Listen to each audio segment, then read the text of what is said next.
that like was? your PTS, right? You don't know what your PTS is all about. You don't like. I had a good friend of mine who was killed in Desert Storm, and a couple ones that were injured because of his. He was, and I, and I look back, and I was very angry with Philip for a long time because he did injure other people because he was naive and dumb and didn't follow orders. So, but I was angry, and it took me forever to figure out how to forgive him. My name is Thad David. I'm a former Marine Recon Scout sniper with 2 deployments to Iraq. As a civilian, I've now facilitated hundreds of personal and professional development trainings across the country. And it struck me recently that the same things that help civilians will also help veterans succeed in their new roles as well. Join me as we define civilian success principles to inspire veteran victories. Welcome to another episode. I'm here today with Sue Johnson. How are you doing, Sue? Doing great. Nice and chilly morning in Colorado. Yeah, it is a chilly morning. It really dropped down. It seemed like last week we had some warm days, but it dropped down pretty substantially. Unfortunately, yes. Yeah, That's okay. It's what you get yeah, when you live in Colorado. yeah. Well, and I know, Sue, we actually met at the airport kind of randomly. I know that I saw that I believe you had a Team Rubicon shirt on, and I walked over and kind of introduced myself, and that was probably 6 months ago, which led to this conversation here. Yeah, I think weren't we coming from Florida? I think you're on the same flight. I thought it was Florida. It could have been something else. Yeah, I don't remember which flight it was, but I remember seeing you on the airplane, and then I was like, you know what? She looks like a really cool person that I need to connect with. And I remember finding you a baggage claim and just saying what's up. And that brought us to here. So I appreciate you taking some time. And just so everybody knows a little bit about you, you were retired medically from the Army. You were in for 13 years. Is that correct? Yes. What did you do in the Army? When were you in? I was in 1988 to 2000. I was in college at that point. So I was like right below the age of 18.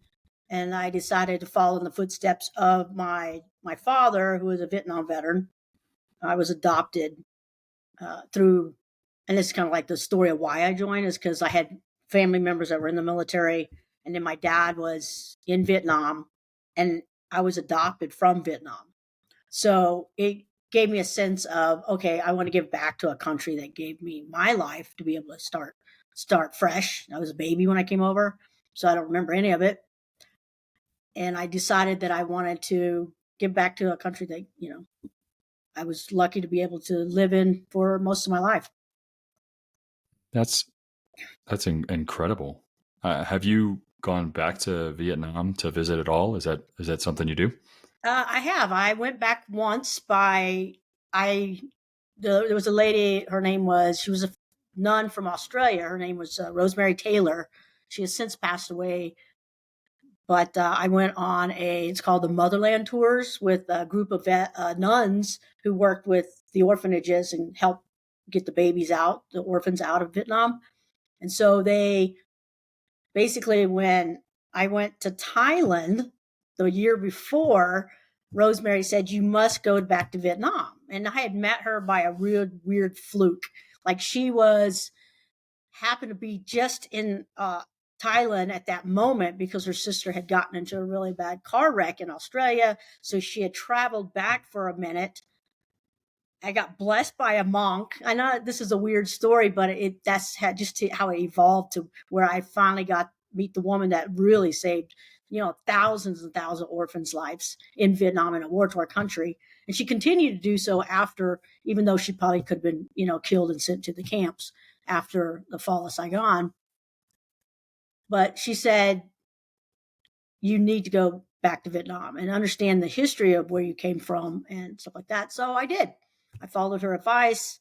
I got to meet Sister Marinelle Ruth, who was she's a phenomenal woman too. She was a pilot with American Airlines back in the day, but was never able to fly because she was a female, but she got her pilot's license. So it's interesting that you were talking about how your wife was getting her pilot license, because that kind of it's so interesting how far women have come in just in history in itself, being able to do jobs that are male dominated, and put air quotes there. But so that's why I went back to Vietnam. And I learned a lot about myself. It's like, oh, this is where I came from.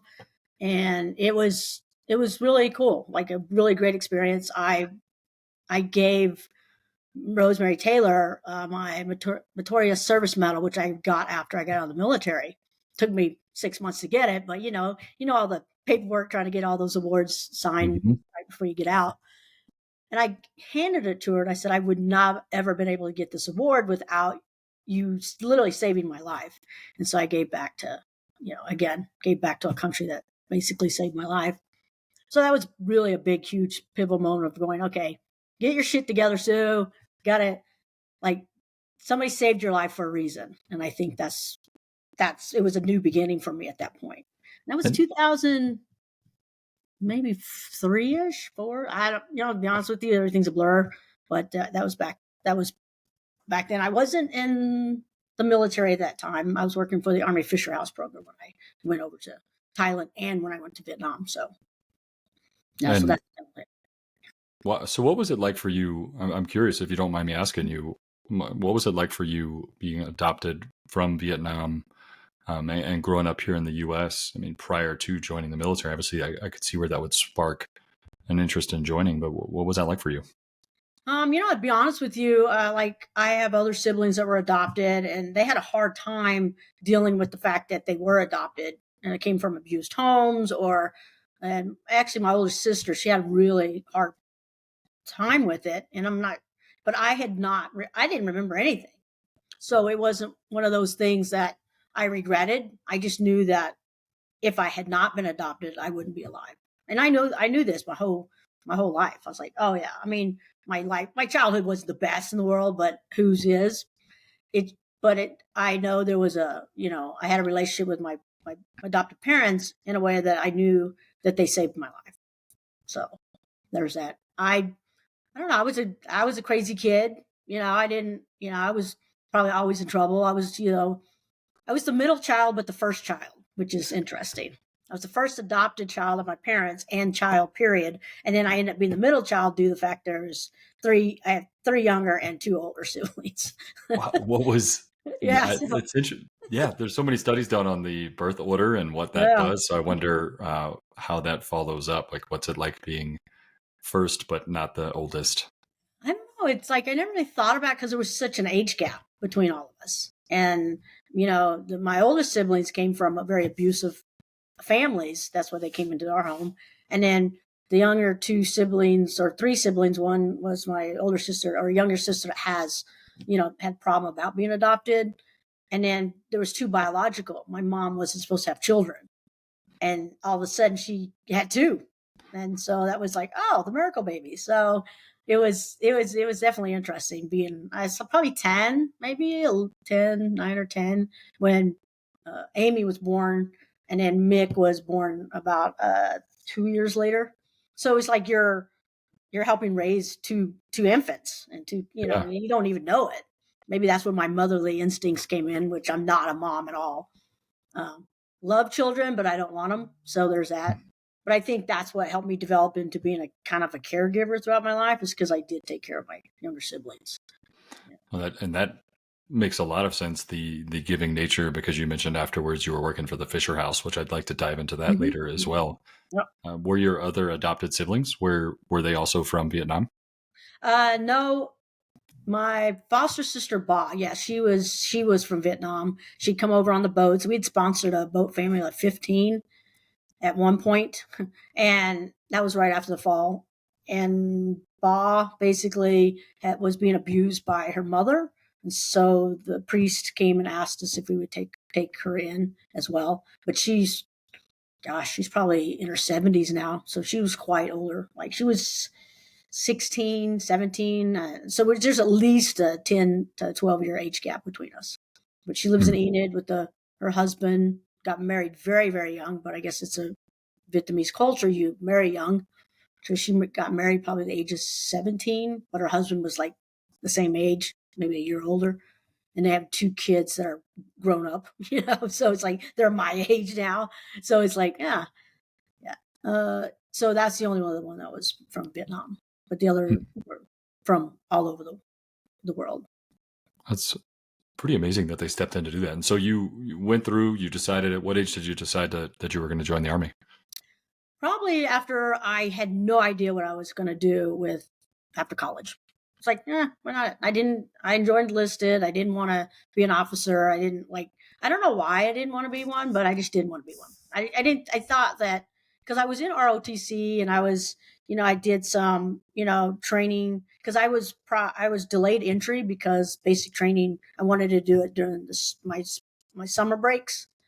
And so I was in a reserve unit, and I guess I just saw because I didn't have any rank, right? Because weren't Mhm. in the military, but you could see that the NCOs, like the enlisted, ran the military, and I saw that immediately, and that's why I was like, oh, you know what? I'm not gonna, I definitely want to be on the boots on the ground, getting shit done, and basically doing cool stuff that officers, as you've learned in the military, I don't know if you're an officer or not, but what Nope. I learned in the military was that, yeah, they had their role, but they respected NCOs. Most of them did. I Yeah. think the higher ranking that they went, they respected that the NCOs were the backbone of the military. And I saw that. So, and I had a lot of great mentors, both officer and enlisted mentors. So that was kind of why I went that direction. And so you had a college degree and decided you were Hmm. still going to go Correct. enlisted. That's amazing. Yeah. It was interesting. And I didn't want to, I don't know. I didn't, it is what it's like. It made me who I am today. I truly believe that. Like, I think I learned a better way to lead people without, being a dick. All right. So you joined in '88, and what did you end up doing in the Army? So my first job, my first MOS was 71 Golf, which now I think it's all 90 series, but it's 71 Golf, which is a patient administrator. That was just female role. And it's just like, you did what you could do. There was not many roles in the military at that point for women that that you could get into, which was ironically weird, but it's like, all right. So I did patient administration, went to Fort Sam Houston, and then I decided to, after I got out of college, I decided to go active duty. And so couldn't go back into that job. Yeah. So I had to go and find another job. So I went in as a 77 Foxtrot, which is petroleum supply specialist. So I ended up going to Germany for 4 years with that. I went to Desert Storm, drove a 18-wheeler, 5-ton fuel truck around, did both retail and bulk with that job. Did that for 4 years. And then I couldn't get promoted. Like it was just crazy because it was point systems, and it was just so hard to get promoted. And because it was like, unlike the infantry, which, their score, their point system was like 350. Like I was 899, which was the max was 900 to get promoted. And I was like, no, this is ridiculous. So I went in as a 6-3 Bravo, which was a light wheel vehicle mechanic. And I did that for about 3 years, got promoted. And then I had a skin disorder from Desert Storm, which is psoriasis, which is it's actually an immune uh, deficiency, really. It's like, it's a disease. You don't know about it until it just shows up. All of a sudden, you're like, what is this? I did biopsies. They didn't know at first, they tested it was an eczema. So I couldn't be a mechanic anymore because of the chemicals and stuff like that was just irritating my skin so bad. So then I went back into, so they call it MMRB. Basically, it's a medical review board to send you. So thank goodness I had another job that I could go back into. So I went back into patient administration, and I went to Landstuhl, Germany, and I ended up in the air position. And because at the time, Landstuhl was Army, ran by the Army. So the Air Force ran the aeromedical staging facility, but we ran the air offices. And Okay. throughout NATO, ERMSI, European Regional Medical Command, and Landstuhl Regional Medical Command. So we ran all those offices. And so I ended up being that. I just said I was a travel agent for the sick and the dead at that point. And so that Okay. was it. Yeah, I know. Kind of like people like look at me like, what? That's like, well, it's a true story. It's not like that's really all I can talk about. That's all I can really say about it. Really, it was a lot of movement of. That's where logistics came in my hub. I could move thousands of patients a week, funny story where the U.S. military are the only military in the world that has an air evacuation system in its military. Why Yeah. is that? I don't know. I just think it's a lot of money. I mean, we would have to say we had a NICU baby had to be moved immediately to Philadelphia. The CHOP was where we sent it to, and you'd literally like find the plane that could take this baby and all the doctors that went with it, the family, and they would literally fly that baby and the family and all the doctors on a C-5 if that's what they could find. Wow. Yeah. So it's just like, huh. And then they would bring in the doctors, and so I think it's because of cost. I don't know. There was Russians. There was a bunch of Russians I think it was during Bosnia, but they had gotten injured and they brought them to Landstuhl. Germany did not want anything to do with that. So we ended up having to medevac them because the Russian government just wanted to send them on a plane. But these guys were hooked to like pins and they're still in bed, like really messed up. And so we flew them back to Russia on a plane. So I think that's probably cost. I don't know. It's weird. I never really thought about why we were the only ones that did it. It's very expensive. And you would be the one logistically to help coordinate all of that? Yeah. So we would the doctors would submit a form and saying, okay, this patient needs to go to so-and-so hospital. Most of them all went to Walter Reed. Some went to CHOP. The veterans went to the VA took them to their closest VA, what they were assigned to, but they would be seen. And then we would get them on the plane. Basically, the Air Force would screen them. I would get them the information, and I would write all the orders for them, inpatient, outpatient, and we would get the influx of all the injured downrange because that was the thing. Like everybody had to go through Germany at that time, which is okay. Why don't you just send them to the U.S.? But for some reason, there was some regulation out there that they had to go through Germany. So once they got there, then we send them forward to wherever the doctors, or we'd send them back to their unit. And then we'd send them all over Europe as well, because all the hospitals in Europe would send retirees or patients to Landstuhl. They get treated, and then we would send them back home. And you said you were in, and it's kind of backtracking a little bit too, but you were in Desert Storm? Yes. Yeah. What did you do during Desert Storm? I was a petroleum supply specialist, so I drove a fuel truck throughout the Desert Storm until I became a commander's driver. I don't know why I got picked, but I ended up being the commander. He wasn't from our unit. It was kind of weird because I don't know the rules of the war, but he was a major. So, or not a major. He was a captain. But I think in the medical field, it has to be a major to command a medical company, which is okay. But he came from the reserves because I guess our commander at the time, retired or something. I don't know what happened, but he ended up, and they were looking for a driver. It's like, all right, I guess I have the best driving record. I don't know. I mean, I rather wish I had stayed with my platoon, but I learned a lot from them, and it's just like driving, Miss Daisy around. We ran into a lot of Constantine wire. It was great. We had the old cut V's back then, the unleaded or the leaded vehicles, and you couldn't see anything at night. We didn't have Humvees just yet. They weren't even painted, so we're running around in green vehicles. Like, this is fun. So that's kind of what I did. Yeah, after I got picked to be a commander's driver. I'd love to. I would imagine too. I think looking back at my time in the military, I had buddies that had several years of college done or did have a degree, but decided to go enlisted as well. And as much as I didn't want to admit it at the time, but you could just tell there was definitely an intellectual level above where we were at. I mean, not to mention the fact that there's 4 years. I mean, an 18-year-old is very different than a 20-year-old, aside from the college. So I would imagine you carried yourself in a very high way, much like you do now. And that's probably why you got selected to do that. Well, I was a sucker. I'm not sure which. So it's like, oh, you're voluntold. You're doing this. Like, really? I mean, I kind of fought it for a minute, but I was like, whatever. I'll just do whatever I need to do. But well, I love your humility with all of it. And as a Desert Storm veteran, it's interesting, and I love to talk to each.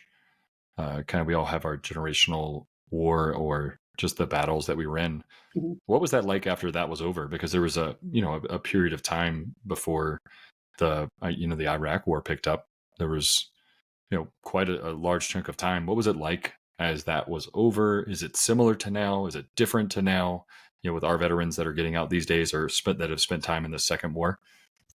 Well, I think being a Desert Storm veteran is we're in a whole different entity. Like we have the Vietnam veterans that weren't accepted back, and Mm-hmm. I think Desert Storm, because we were accepted, people started to forgive whatever happened in Vietnam. I met so many Vietnam veterans that realized they finally realized that they belong in society as well, and I think Desert Storm helped kick the public to understand that war is not about killing people or babies. It's about going out and supporting a country that can't support itself and be part of that bigger picture of we need to support these veterans that come back. Did we think that? I mean, it's 100-hour war, the ground war, right? So was it a significant chunk of change like Vietnam, World War II, or all the other wars before us? Absolutely not. But it was significant enough that it did have big impacts in my life, probably 10 years on down the road when I didn't realize I was having these problems.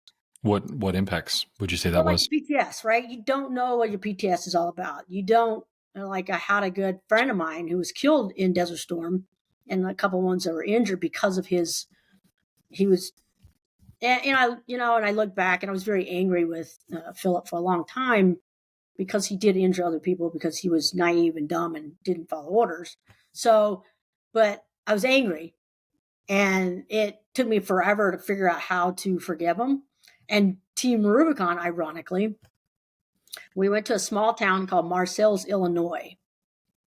And it was, oh gosh, 2013 maybe.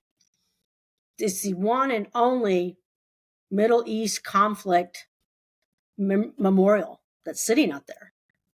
And the whole time I was there, I was so busy doing logistics, trying to keep the teams together. Because at that point, there's different typings of, and it was like a type 3 flooding that just flooded the whole city. So we went out there to help. And towards the end, somebody said, "Oh, we took a picture in front of this memorial wall because we helped move all this debris from the wall." And somebody said, "Oh, that you should, look at this wall because it's you. This is every conflict up to Desert Storm in the Middle East." And so my friend was on this wall, and I had no idea that his name was on this wall. And so at that point, I think my healing it started because I was not angry with him anymore. I was able to see a name and be mad at him for a minute. It's like, and then so that changed. That changed a lot in how I looked at different things, and not that I immediately got help right after that, but I knew there was a long road that I wasn't. I was angry. I was an angry little person, And then I realized that that's nice. This is so dumb to be so angry, and so I started forgiving. And What do you think that was? Because it's interesting. You said you saw his name, and why do you think it was that you started healing at that point in because time? I was able to yell at his name. I wasn't able to yell at him before because he died so quickly. And it was like, I mean, he could have stayed in the truck. He didn't have to get out of the truck. We told you not to get out of the truck. But I think part of it was that angry as me being a leader at that point was like, okay, you made me mad. Now you've injured yourself. Well, you killed yourself and injured all the other people. So I was just mad. And I think a lot of guilt is part of that associated with that. I mean, I think I talk for most veterans of when they lose a friend as a comrade in arms, you lose everything. Like you have this guilt thing going on. But I don't know if it was guilt. I just angry the whole time for years. And I think Mhm. finally I was like, oh, probably need to forgive him. And I have on my wall. I have I took how they have the little transparent. You could mark the wall, scribble a name. So I have that with my awards and stuff like that. And I think I look at that and go, okay, yeah. So I started healing and forgiving And I think that helped me be a better leader in Team Rubicon. It kind of helped me heal a part of me that I didn't want to be mad anymore. It's like, it's like, I don't want to be mad anymore. So it's like, it's okay. But I'd gone through quite a bit from 2009 to I really went through a huge time in my life where it's like, and 2010, 2011 is when I finally, I went and got help, and I realized that, probably I need therapy. And it was the best thing I ever did.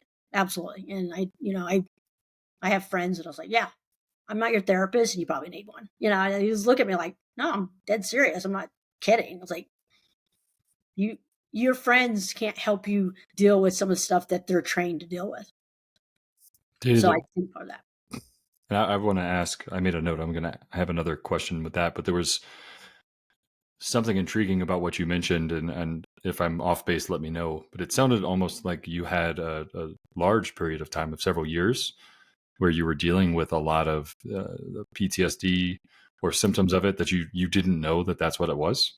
Yeah, no, absolutely. Like I got out of the military. I wanted to be in 30 years.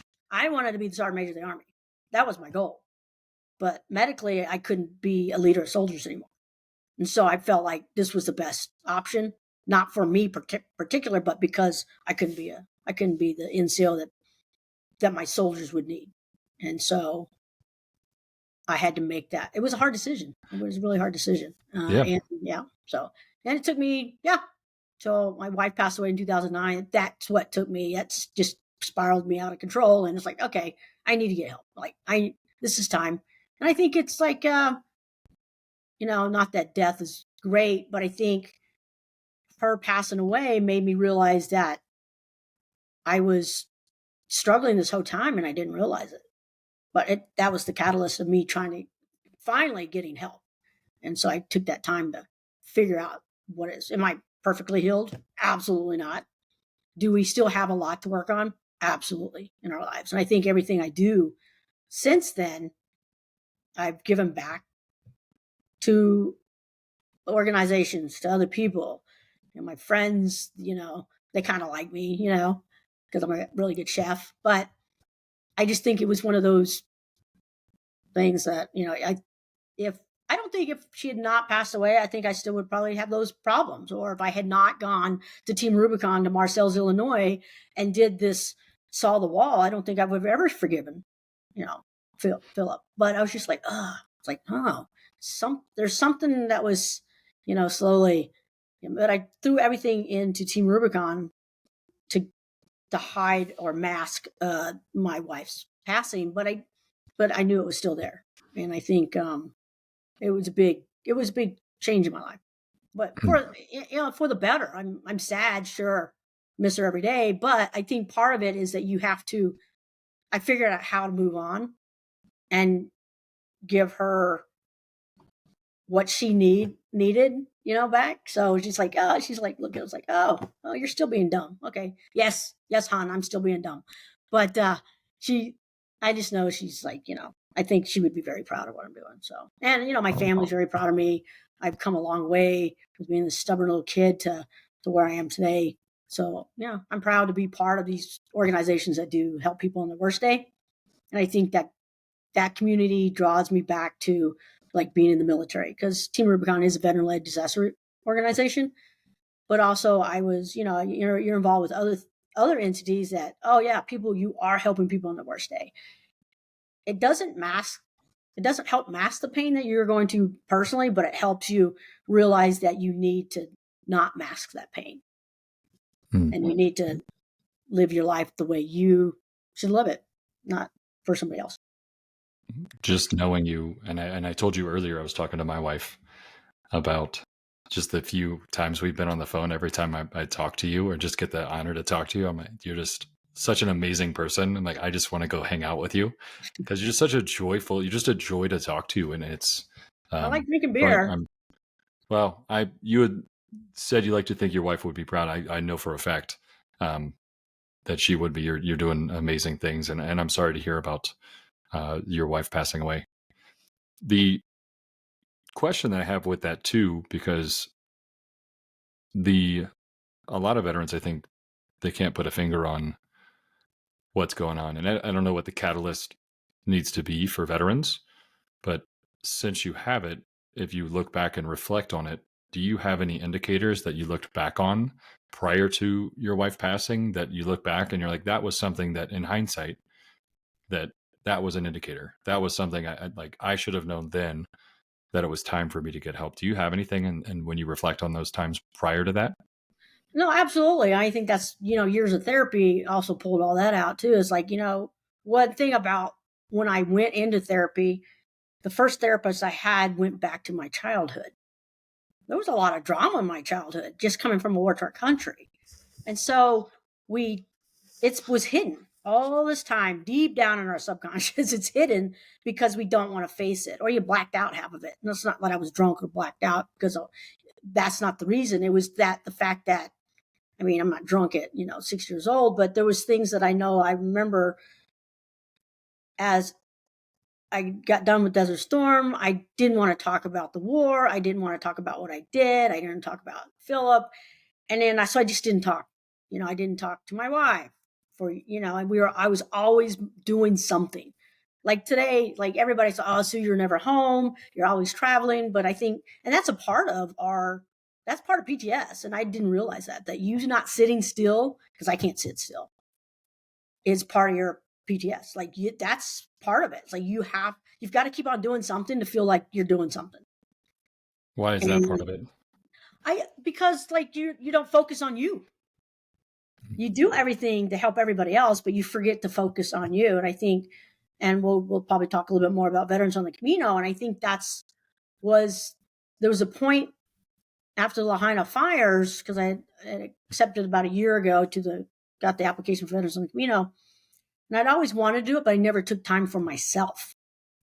But it took all these years for me to finally do something for myself, even though I felt I was doing something for myself with Team Rubicon and Evacuate Our Allies, Mobile Medics International, going to Haiti, and, just going to the Ukraine, that kind of stuff. And so it's just like, no, that's not me doing something for me.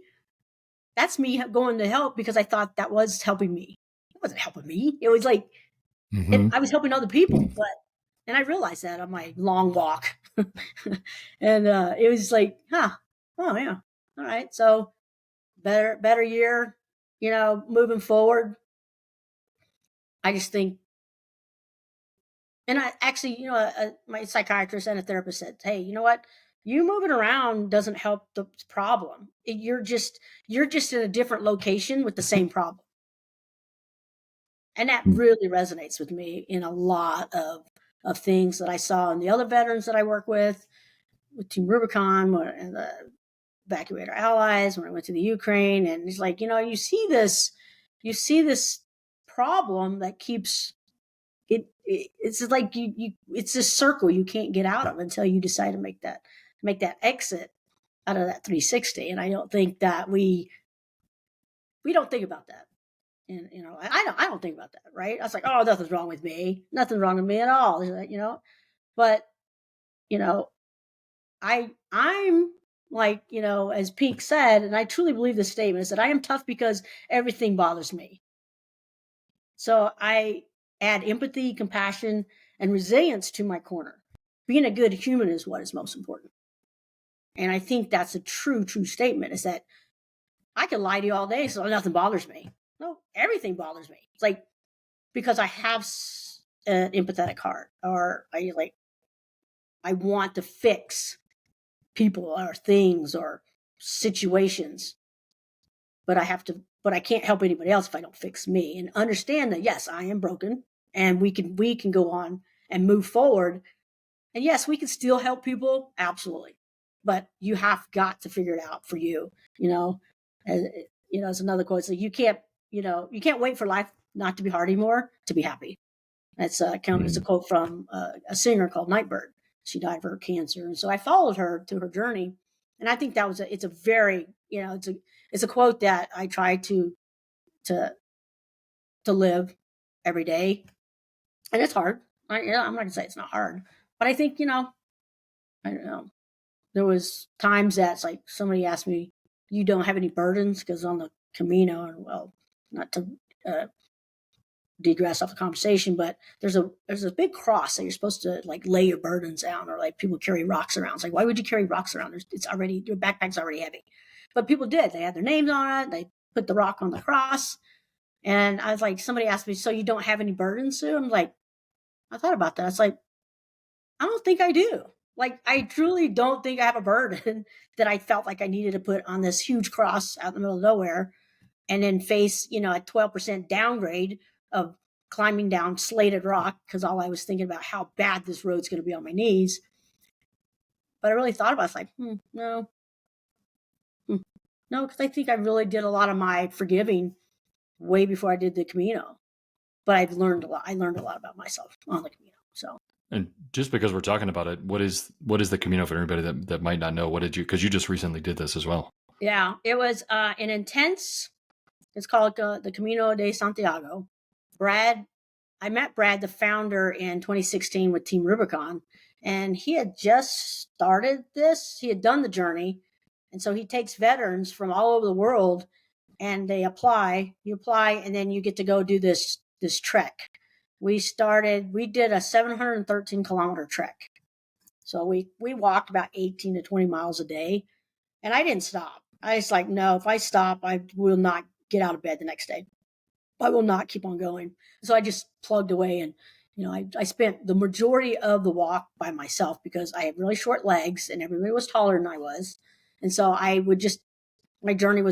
our journey is our journey on the Camino. And that's what Brad wants us to figure out.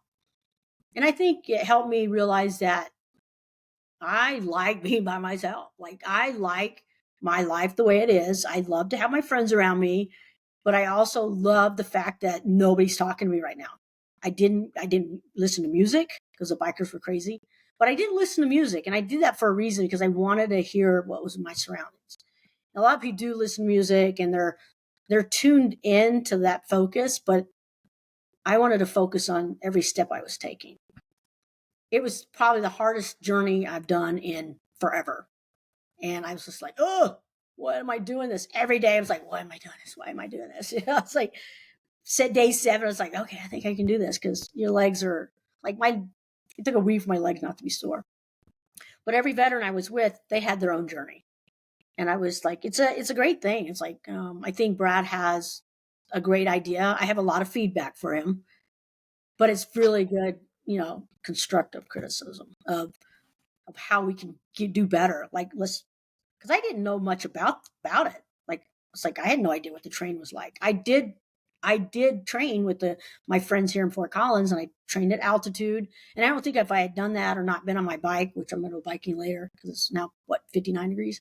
I really feel like I don't think I would have gotten back, because I'm in the best shape that I've been in since I was probably in the military now. I lost 20 pounds, and that's a lot for me to lose 20 pounds. But I didn't, and I really thought about every day on the trail, like going, I'm carrying a 12-pound backpack.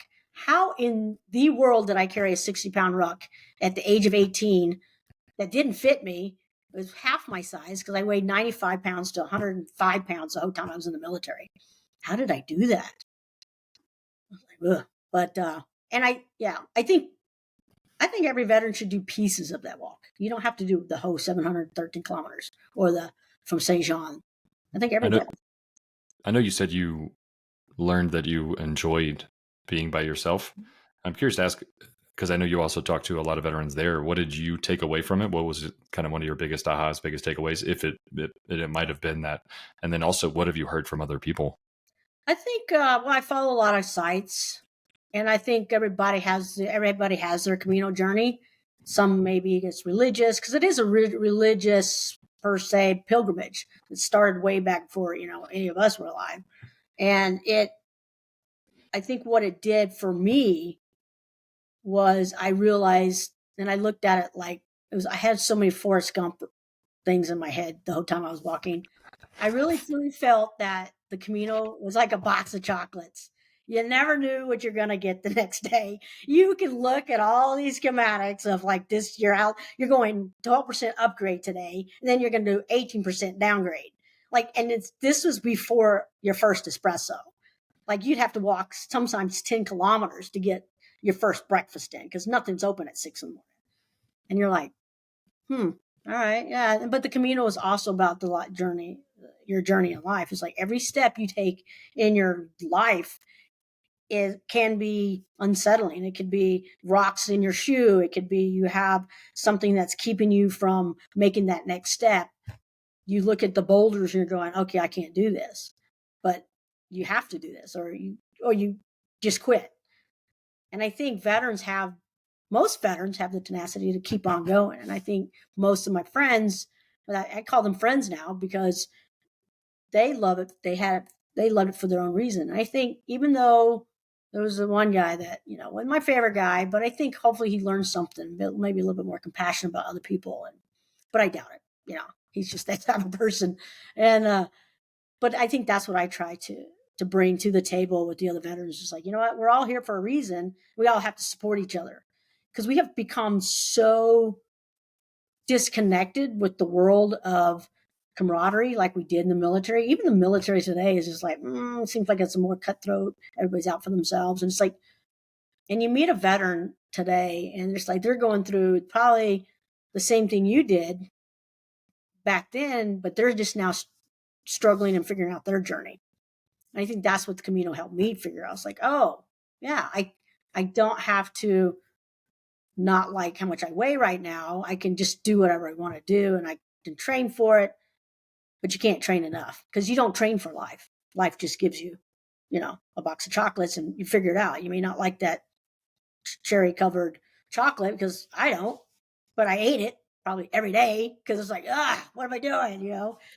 It's like, and then at the end, I was just like, you know what? I really feel like I'm going to be Forrest Gump on day 31 when we finished. I was like, I really feel like I'm Forrest Gump. I'm running this run for no reason. Well, for a reason I figured out, and I joked about it, but it's like, oh, I'm finished now. I'm just tired. I just want to go home. And people thought it was funny, but reality is that's true. It's like, I did this journey. Now what?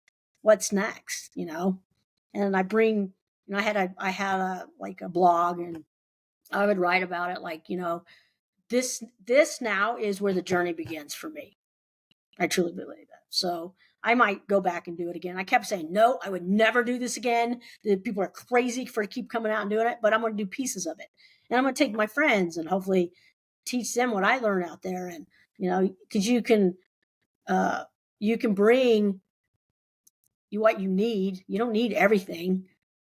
What Brad says in his spiel is basically what you carry in your backpack is your insecurities. And it's so true. It was 12 pounds of why am I carrying this? Like, why am I carrying all this? It was 15 pounds. So I got rid of all the stuff that I would normally carry on a hike, which I don't hike. So that was new to me as well. And I was just like, that makes a lot of sense. Wow. And so I slowly got rid of a bunch of stuff. And I realized that all I needed was these things that would keep me comfortable to be able to continue my journey. And you don't know that until you get on the trail. So tell us some more about that your insecurities, what you're carrying in your pack. Was Because that actually what you're carrying? Yeah, no, yeah, absolutely. Like you have, like some people brought, like there's this one guy and he was a great guy, but he bought a 5'11" day pack. I'm like, why would you do that? I mean, it was like as wide as I was, like in the back. He's 6'4", wearing a 5'11" day pack that was extended. It was bigger than his body sideways, like in the back. And so he got really hurt. And I was like, why do you have so much stuff? Like, it blew my mind. But I even had way too much stuff because when the guys looked at my bag, picked it up, I said, I had 2 pounds of water in there. It's like, well, why did I need it? Because every day we had a place to get water. I don't need to carry all that water. Probably regretting a little bit of that water consumption right now. But I just think it's one of those, it's true. Like I had things in my backpack that it was comforts. I wanted my comforts. And it was like your whoopee blankets. Like that's what I wanted in my backpack. But then you realize you don't need that. So you're slowly getting rid of the stuff that is familiar to you and you've used for years. And I just left it on the trail for somebody else to find. And like a water bottle I got for years ago, like coffee mug, a shirt that meant something to me, but I didn't really need it. So it's like I left it for somebody else along the road to be able Hmm. to carry it or not carry it. But I think that's what I get at what Brad was saying. It's like you don't need to carry all this crap because reality is you don't need it. Like you can stop in a town and grab what you need every day because I ate snacks the whole time. I carried probably more food snacks than anything because, you know, God bless the Spanish, but the food on the trail wasn't that great. I mean, because, I try to eat healthy, organic lettuce, salad, but it was iceberg lettuce and like, so I would eat what I'd make, granola bars and stuff like that, water. But I think that's, but that wasn't my insecurity. Those things I needed for subsistence. But Right. the things I didn't need was like, oh, why am I carrying this heavy water cooler that I've had for years? And it reminds me of a time that when I first started this other organization, I was like, I just don't need this anymore. It's like, so I started getting rid of that. And so my backpack began to weigh nothing. How do you think that translates into, and you kind of tied it to where they came from, but where do you think that translates, from the trail of carrying your insecurities in your backpack into our everyday lives? Like where does that show up for people? Well, I think every day you're like looking around going, okay, everybody has a job. Like, oh, I hate my job. Why do I got to do this? And it's because people want money. They think money's going to make them happy. They think that if I have the best job, I'm going to have the best car. I'm going to have the best house. And what I learned from my friends that lost their homes in Lahaina or being in the disaster world, that can be gone in like 2 seconds. Your comforts are going to be gone and you're going to have to rebuild. And those things never made you happy. You miss them now. But reality is, did it really make you happy? Yes. If you were a first home buyer, and you lost your condo, and now all of a sudden you're having to still pay the mortgage because you didn't have enough insurance or whatever the case may be. Because I'm actually looking into that myself. It's like, oh, maybe I don't have enough insurance because it makes you think. It's like your insecurities are okay. You've got to make money to survive in this world. And then you got the, 1%ers that have everything. And then I don't even know. I feel sometimes I don't even think there is a middle class anymore. I think it's uber rich to like really, really low income and everybody's living paycheck to paycheck to paycheck. And it's sad because that's people's insecurities.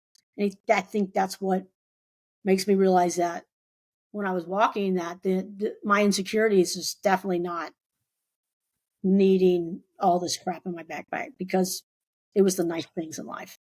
I want to travel more now because I've always loved to travel, but I want to travel because I'm going out and traveling for myself. I want to go visit places I've never been.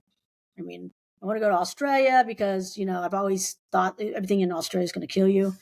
And so maybe I just won't go to those places that have things that'll kill me.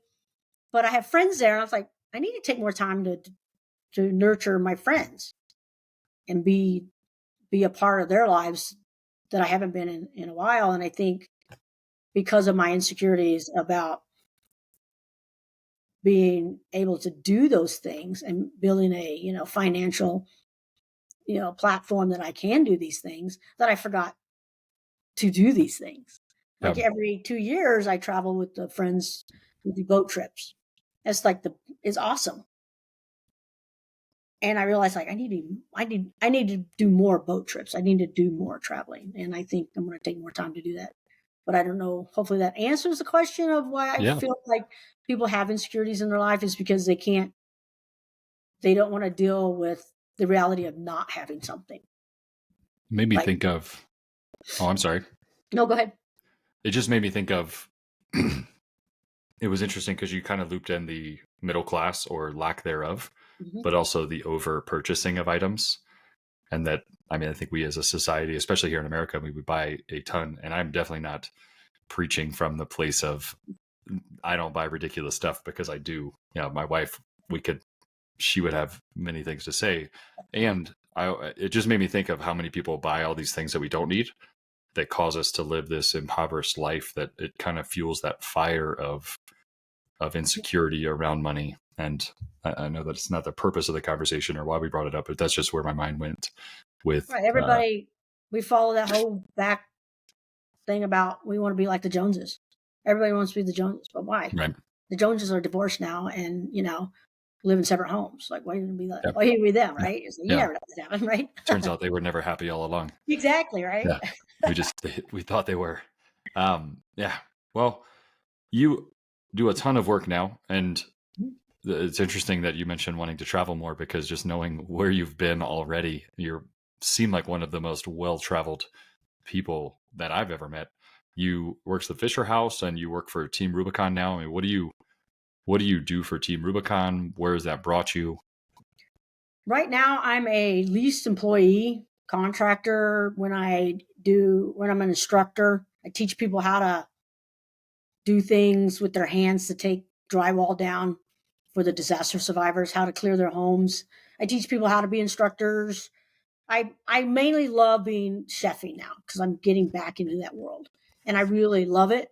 So that's what I do. And then I just signed on as a contractor with World Center Kitchen because I really feel like that's because in the kitchen, even though you might have a staff of, 20 people, but you're still, what I do is like private chefing or travel chefing. So it's just like I go and I'm by myself in this kitchen and so I have help occasionally. I have a sous chef and I would just, it's a great feeling of being able to put a great meal on the table and everybody appreciates it. That's me giving back to, and it's also bringing me back to the roots of being, a chef and enjoying that life and not being involved in I guess the politics of an organization that's still, growing painfully sometimes, but I'm still being able to help the organization and we call the volunteers gray shirts. I'm going back to Maui to help hopefully, get their logistics set up. I am the Wyoming, Colorado, Hawaii deputy log. So I'm a volunteer on that. So that's all volunteer. So I'm basically a procurement officer for every cache that is from Wyoming, Colorado to Hawaii. And so I try to teach people how to run their cache, right? Make sure they know how to do their inventories. And then the cache manager does their thing. And then if they need anything after operations or before an incident or mitigation or whatever, I try to get all that stuff for them before and after. Going back, we're going to do a leadership conference. We're going to do a disaster training camp, which we go out and teach. Like we have chainsaw is one of our capabilities in Team Rubicon. Heavy equipment operators is one of our capabilities. Core operations, which is basically taking a house down to its foundation so families can come in and rebuild. That's one of our capabilities. So, incident management team. Right now, we have members on the incident management team at the Emergency Operating Center in Maui, helping them build up their emergency management office, basically helping manage all the things that are going on after the fires. So I've been doing that on and off for 13 years. I mean, I was a volunteer for almost 4 or 5 years before I even got a contracting job. So I've done a lot of hats in Team Rubicon, but I think my favorite hat right now is being on the disaster training team or mobile training team and being able to go back to roots of being a chef. And because that's where I'm happy. So I want to be what I'm doing happy, or I'm just not going to do it. I think I've learned that years ago, but I just haven't put it into play because all my friends are like, well, you keep saying that you're going to retire from Team Rubicon. I was like, yeah, I know. But there's so many other gray shirts out there that I want them to have the same gray shirt experience that I have. And I'm trying to keep that fire lit under the new leadership and the old leadership that, we're still all volunteers and you started as a volunteer. Let's keep this going and be better humans to each other. And, it's a hard animal sometimes. How And much? then, Oh, I'm sorry. okay. I was going to ask you about just helping people in general, because that's one of the common threads that I hear from just talking to veterans and kind of that help that they get, that they tend to get a lot out of helping and bringing joy to other people. Mm-hmm. Is that something that you've experienced with being able to go help people out? Do you get a lot of self-healing within just helping other people?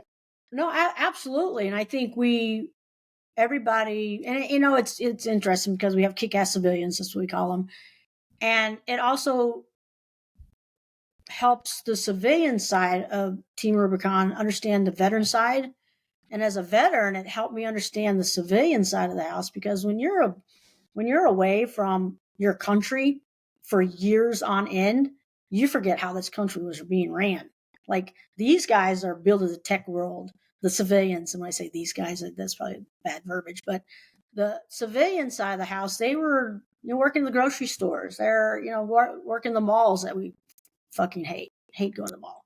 But it's just like but they did. They kept the world moving when we were in a different country trying to keep that world moving. And they've learned how to respect us 100% more. And I respect my civilian counterparts 100% more too, because I realize that, just because you weren't a veteran, like, you don't belong. It's like, and unfortunately, there are some veterans still that don't, think they should be in the organization. But what veteran, in all reality, what veteran wants to be an office manager? Zero, right? Nobody Yep. in their right mind as a veteran wants to be an office manager. And I never really thought that. I never put that together until somebody made a point. Like, who in their right mind wants to be an office manager? Yep. Not me, and I get it. I was like, oh yeah, okay, that makes sense. But because so there's a need for us to be able to come together, because at the end of the day, we call it, we have a fire pit, and we're allowed to buy our volunteers 2 beers a day, sort of like the old, beer drinking in the military, where you were able to drink 2 beers at lunch. But it's like, we sit around the fire pit, and whoever wants to talk can talk. But you start seeing a common picture with everybody. Like, everybody faced that day not knowing what they were going to get into. Like, they had a kid still living in a house, children living in a house that was totally demolished. They didn't have anywhere to live, and it affects you in a way that you didn't realize it affects you. And that opens up a whole conversation of, how was your day?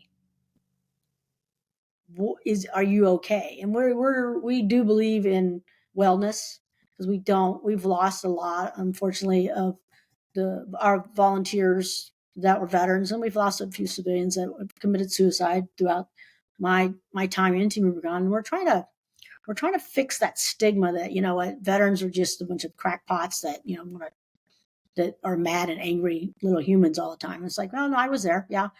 But I think Team Rubicon gave me a purpose again, to be able to be around other veterans or like-minded people. And so I find organizations that are like-minded, like me, like, this is what we want to do, like Veterans in the Camino. We all didn't know what we were getting into, but we all have a common goal, is to finish and to find out what the Camino is all about. Just like Team Rubicon, helping a disaster survivor, you go out there and you go, holy crap, this changes your life. Hugging that homeowner, you don't want to, because I'm not like, I like to hug, but I just tears me up when you're, they want to hug you, so you have to. It's like you're obligated to, but it's just like, because your emotions all come out, those emotions. But it's just like one of those things that it drives you to be a better human, because they just lost everything. And so what I try to do now is feed the masses of giving them a good hot meal, bringing them back to why we're all gray shirts in the first place, and making sure that they know why they're a gray shirt. Is it because this is a stepping stone for you in your life, or is it you really want to help somebody else? Because, there's like, and you want to bring that back to the table of, hey guys, you snap out of it. I'm sorry you're eating cold cereal for breakfast, but you are going to go help a family that has no home right now, and they're still probably living in their home. So let's bring it back a notch. Let's figure out why you're here. And it's up to every individual. You can't make somebody believe the same way you do, because that's just unrealistic. Right. But can you guide them in a way that says, you know what? Look at the good things you're doing here, and not that you want cold cereal. Like, no, I'll eat cold cereal. I'll eat MRE if I have to. I don't want to, but I will. And we go to disaster zones. So hello, people, and I think most organizations I belong to, we want to help other people. And I think the camaraderie of it helps us rebuild our lives or helps us realize that, oh, my life's not that bad. I could be sitting in my house with no roof and with no power for months on end, or I just lost my whole family in a fire, that kind of stuff. So makes you feel a little bit more grateful for me. I'm not saying everybody's the same, but Right. I think that's what we try to teach. And I think that's why I still stay with Team Rubicon, is because I still want to be able to teach why we're there in the first place. We take care of the glaciers because we want you to make sure that you can take care of the disaster survivors. And I think that's where my hat is now in Team Rubicon, is that I want you to be able to have the best equipment, have the best meal, to be able to go out and move on and get the disaster survivors the help they need. And you had mentioned, and if you're okay with me asking about it, you mentioned some people in Team Rubicon have committed suicide, some veterans and some civilians. Mm-hmm. Were there, and definitely don't want to know anybody by name, but were there any indicators or signs? Because it's interesting that they're in this helpful organization. Were there No, indicators or absolutely. signs that stood out that was going to happen? No, I mean, absolutely. There was a lot, like, it's kind of weird because I'm not that person that's going to talk you off the ledge. I'm going to find that person that's going to talk you off the ledge. And that's what I learned in assist, supplied, suicide, something training. It's basically what you learn about you and where you can help another veteran. And I learned that I am not that person that's going to sit on the bridge with you. I'm going to try to drag you off the bridge and get you help, or find that person that's going to help you. But a lot of people call me because I was that first person they ever met in Team Rubicon, or I was that person that I will have a conversation with you, but let me find you some help. Yeah. But I'm very transparent with that too. It's like, it's like, I want you to survive in this world, and that life isn't so bad. Were there telltale signs? Absolutely. Were there some that were not, that were total shocks? Absolutely. But to their friends, it wasn't a shock, which was interesting, because how do I call myself a friend if I knew these were the signs? But again, I truly believe that PTS, once you diagnose, is almost like you're an alcoholic, right? You have to be ready to get help. Like, I can't tell another veteran or another person that you need the help, you need to go get the help. I can't drag them unless they're trying to commit suicide. I can call the police and, but they're only in there for 3 days, in which we've done before. But it only either makes them angrier, or it doesn't, it doesn't help them, because you're pushing them to do something they're not ready to do. And I truly believe that many people aren't built to do that, because I'm not a psychiatrist. I've never had any mental health training except for that assist class, which helped me realize that I'm that person that's going to help you find help, but I can't help you because I'm not set up that way. I will sit and listen to you all day. And you mentioned that just that they need to seek help, like that's them that needs to do it. And you had said earlier, and this was one thing I wanted to circle back to from earlier, and you said that therapy was the best thing that you had ever done.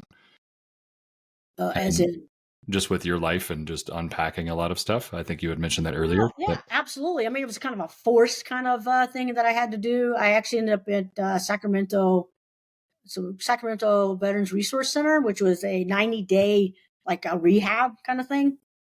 I don't consider myself an alcoholic by all means, because I don't, like, right now I don't drink because I'm got some kidney stuff after the dehydration part of Veterans Camino, but I don't have to drink to survive.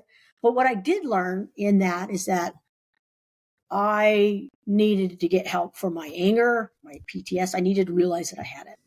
And I think the VA pushed me into that, because I think at that point, I don't know if I was close to homelessness, but I just didn't care where I lived. I didn't care. It's like, whatever. My wife passed away. It's like, whatever. I didn't have the best relationship with her family. So it was just like one of those, it was just odd. Everything just spiraled out of control. And so I was like, all right, they saw it that I needed help. And I was just trying to get my disability rating changed. And so I was going through a lot of different things. And after that, and what I learned was that I can't do everything by myself. And I finally got a therapist and she worked for me from my childhood to present. And that was the first time, because military doctors, I hate to say it, they start with your military career. like the psychiatrist. I have a great psychiatrist in Maui. She started with my childhood as well, but a lot of them start, what's your problem today, not where it came from, but where it stemmed, what's going on right now. Because Oprah has a book I read. It's like where I can't remember the name of it, but it's a really good read about it's where you came from. It's not what happened to you. That's what it's called. The book called.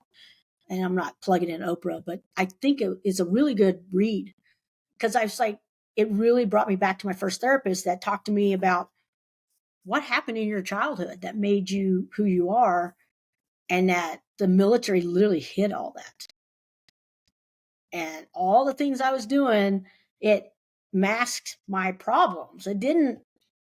They gave me a rating for my PTSD because of what happened to me in the military, not what happened to me as in my childhood, or that I came from a war-torn country. They did it because you did go to war, but it took a fight. Like it was a fight.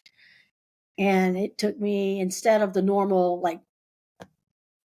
2 years, maybe it took almost 7 years to get my 100%. Mm. And it was a struggle because it's like I had to open a lot of wounds, but it was interesting in my in the time talking to all these psychiatrists and mental health people. I was like, oh yeah, yeah, you're a pretty fucked up kid. It's like, yeah, probably, but it made me a better person, and it did. Like I see a therapist now, but I haven't seen her in a bit. But I'll go back to Maui and I'll probably start seeing another one. But as it's just something you want to talk. You know what, you need to talk to somebody that's not it's not biased. Your friends want to help you. Like I want to help my friends. I can't help my friends. And I had a conversation with a good friend here in Fort Collins, and I felt bad because I felt like she personally felt that I thought she was broken. I was like, no, I didn't. I just wanted to help because you're married to a friend of mine, a Marine, right? Fellow veteran. And, I was like, you see all these red flags, and stuff like that. And I love them both. But it's just like, oh yeah, maybe I was feeling that I could help guide them into a direction of, you need to get help, because it's not going to end well. And I see that. It worries me, but I think that's just me being empathetic and having this compassion to be a better person and help people. Sometimes it kind of backfires on me, but we're still friends. I mean, we're still really good friends. And I try to step away out of that arena so they can figure out for themselves. Mm. But it is disheartening to see the folk, what's happening, because you want to help. But I've learned that I can't help everybody, for sure. Right. I can help everybody who wants me to help them. And most disaster survivors want us to help them as much as we can. Well, and going back to what you had said earlier, you've got to help yourself first and foremost, and you've got to start there. And absolutely. Thank you so much for taking some time and jumping on and just sharing your story. You're just such an incredible person. It's really just a privilege to talk to you. And I look forward to hopefully some more conversations in the future. And I'd love to ask you, as we kind of wrap this one up, what advice would you have to any veterans that are listening? I know you've shared a lot, and just anybody listening, what thoughts, advice, parting words do you have for anybody? I think one of the biggest things, I'm going to get a tattoo, because everybody says, oh, you should get a tattoo after the veterans look at me. And I said, yeah, because I have tattoos that mean something to me. And I have this one it was a quote, not really a quote, it was a saying, 2 words. She was a psychiatrist, and when I first started Team Rubicon, and I was like, I was very rough around the edges when I first started Team Rubicon, because you could be, because veterans, you're like knife handing and like, what are you doing? Blah, blah, blah. Not the point where I was being a dick to people, because that's one of our things. Don't be a dick. That's our number one rule. But people just didn't get me. And I talked to her. I said, hey, what can I change about me to make people look at me differently and not feel that I'm being disrespectful to them or anything? And she basically told me absolutely nothing. You don't make people feel the way you do. They do. They feel the way they do because that's how they feel. And I have the tattoo on my arm to remind me every day. Dr. Del Caprini, who's a mentor to me and has helped me with some other veterans. And I was like, wow, that's amazing. It's like absolutely nothing.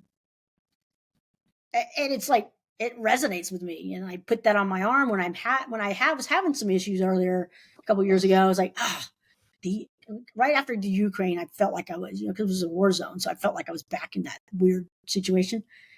And I had friends that were just, I just weren't getting along with them. And, and so it's like, you know what? Absolutely nothing. And I had to remember that. Absolutely nothing. But another Latin phrase, which I really like, is the memento mori.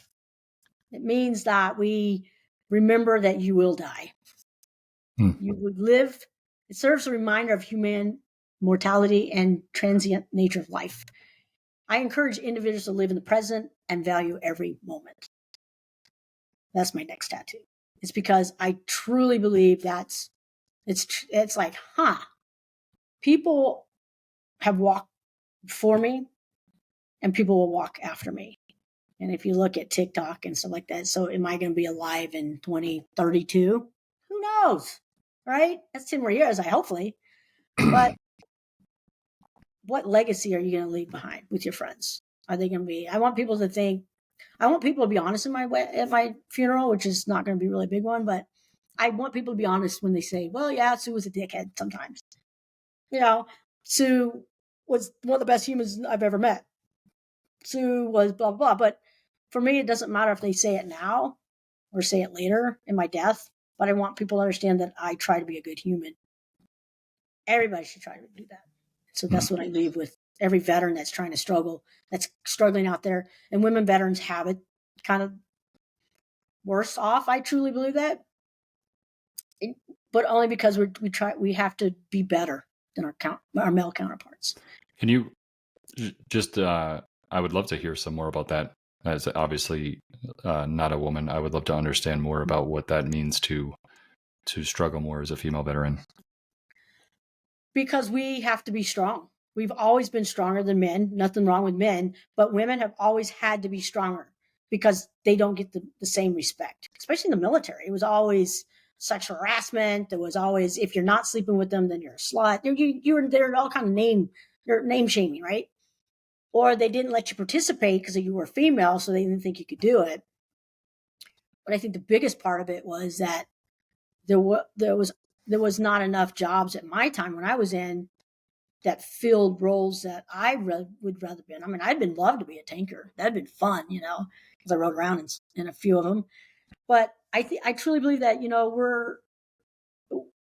we've lost care in the VA system, which I'm glad I have a good friend that's part of that whole women's veterans movement in the VA. And she wants to know what our problems are. It's like when we say we want a women's clinic, doesn't mean that I want a man doctor in a women's clinic. Men don't understand women. Sorry, but they don't. They don't understand what our needs are medically, physically, maybe mentally sometimes, but maybe it's uncomfortable because a lot of women were sexually harassed. It's huge. Suicide rate in the military for women, it was a little higher last year than it was in the last few years. But it's because they have to be strong. And I was talking to friends last night. It's like women have to be stronger just because they had a child. They might have a child and they're a single mother. Not that I'm saying that men are not single fathers or parents, but they gave birth to these kids. If you're a woman and gave birth, I admire you 100%. I don't want to do it. It's like, I thought carrying a 12-pound ruck for 713 kilometers was bad. Nope. I don't want to do that. But I think we're slowly getting there. I mean, I don't have platforms. My persona is not being a veteran. My persona is not being gay. My persona is not being a logistics person in Team Rubicon, helping people in disasters. My platform is just being better than I was yesterday. And I think we have to look at that. So if we focus on the world we live in, or our typing that the world sees us, then we're not focusing on the real problem out there. The real problem is that, again, you have to fix yourself and figure out that, you're still a great person, even though you're a female in a man's world. There's friends that are CEOs of companies. There's friends that are like way up there in the Rand Corporation. And, but what I found really interesting is that I belong to an organization that there's one female in a higher tier leadership position that can actually make a decision in a bro club. And that's one thing I just don't understand. That blows my mind. We're in 2023 and this is the organization. I'm like, how is that possible? Like, it's like, and it's still to this day. I'm not saying that every man treats a woman disrespectfully, but women have to be stronger to be able to survive had to survive in the military, had to overcome. Men are sexual harassed. Sure, absolutely. There are men that have been raped, absolutely, who have, military sexual trauma, absolutely. But it's more women that have to face that, because it doesn't matter what you do or did in the military. It's kind of like, sometimes I felt like it's what you didn't do. Like, you didn't come on to my advances, or you didn't, whatever, and blah, blah, blah. I'm like, huh. And it puts you in a different mindset. Like, how can I be a better person when every time I turn around, I'm getting knocked off this thing that I'm trying to build, because you have a job that the point system is 350 and you get promoted before I do. How's that okay? It's like this, because there was very limited jobs in the military for women. I mean, thank God we're a lot better now. But I think there's still a big, huge struggle within the military, within just the world itself, in the corporate world, to the nonprofit world, to the the VA world. Still a huge disconnect of how can we treat these women veterans better? How can we treat them better in the workplace? How can we not have all these big moguls, Hollywood moguls, treat women the way they did, and women felt they had to, scared to death. Not didn't want to. But again, it's about your insecurities too. Your insecurities. You wanted to be well known. You wanted to be an actor. You wanted to do this. But I'm not saying it's your fault that you had to, endure this traumatic situation to get ahead, because that person was completely 100% wrong, the male part. But there's also women out there, so I'm not male bashing at all. I'm just saying that's why I think women veterans are stronger than the male counterparts, because we focus on, we want to get better for our children, or they want to get better for their children. I don't have any, or they want to get better for themselves. They want to progress. They want to get on a higher tier in their jobs.